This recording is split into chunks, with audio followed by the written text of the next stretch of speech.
সুপ্রিয় viewers, bike blog নয়নের পক্ষ থেকে দেশের এবং সকল প্রবাসী ভাইদেরকে জানাচ্ছি আন্তরিক শুভেচ্ছা অভিনন্দন। প্রতিদিনের মতো আজকেও আবার চলে আসছি আপনাদের মাঝে খুব গুরুত্বপূর্ণ একটি ভিডিও নিয়ে। আজকের ভিডিওতে থাকবে হঠাৎ করে আপনার বাইকটি স্টার্ট নিতে কষ্ট হচ্ছে, আপনার বাইকটি রাইড করার সময় পিকআপ ছেড়ে দিচ্ছে,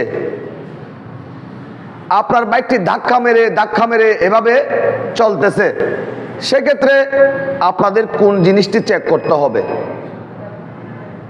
আপনার বাইকের সব কিছু ঠিক আছে, আপনি চেক করিয়েছেন কিন্তু সমস্যার সমাধান হচ্ছে না, সেক্ষেত্রে আপনাদের যে জিনিসটি চেক করতে হবে।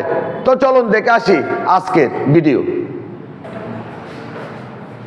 আপনার প্রিয় বাইকটি নিয়ে যখন আপনি আরামদায়কভাবে রাইড করতে পারবেন না, তখন স্বাচ্ছন্দ্য বোধের থেকে বিরক্ত বোধ বেশি হবে।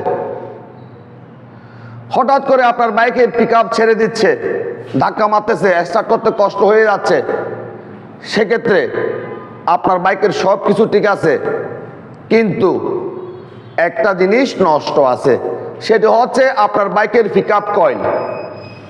আপনার বাইকের পিকআপ কয়েল যদি দুর্বল হয়ে যায় বা নষ্ট হয়ে যায়, সেক্ষেত্রে আপনার বাইকের মধ্যে এই সমস্যাগুলি ঘটবে। বিশেষ ক্ষেত্রে দেখা যায় পিকআপ কয়েল দুর্বল হয়ে যায়, নষ্ট খুব কম হয়।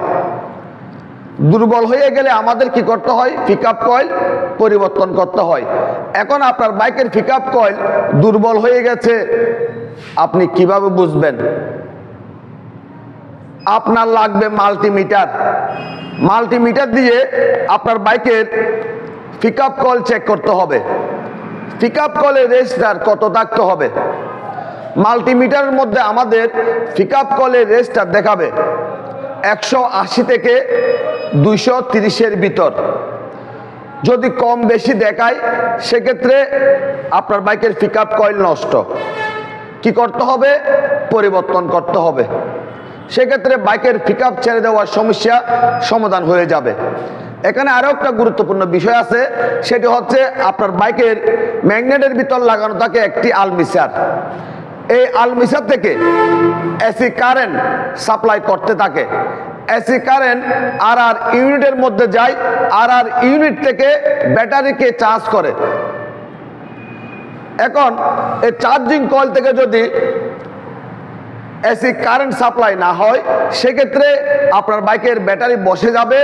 বসে যাওয়ার সময় আপনার বাইকটি পিকআপ ছেড়ে দিবে, ধাক্কা মারবে, বন্ধ হয়ে যাবে।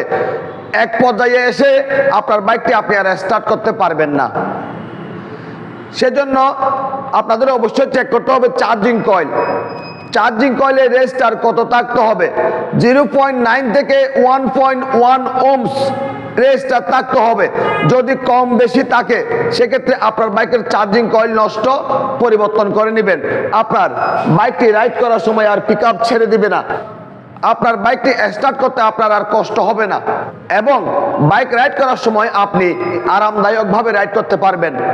তো আপনাদের যদি আমার আজকের ভিডিও যদি ভালো লেগে থাকে, লাইক করবেন, কমেন্ট করবেন এবং বেশি বেশি করে শেয়ার করে দিবেন। আর আমাদের এই ছোট্ট পরিবারটি সামনের দিকে এগিয়ে যাওয়ার জন্য সুযোগ করে দিবেন। সবাইকে অনেক অনেক ধন্যবাদ জানিয়ে আজকের মতো বিদায় নিলাম।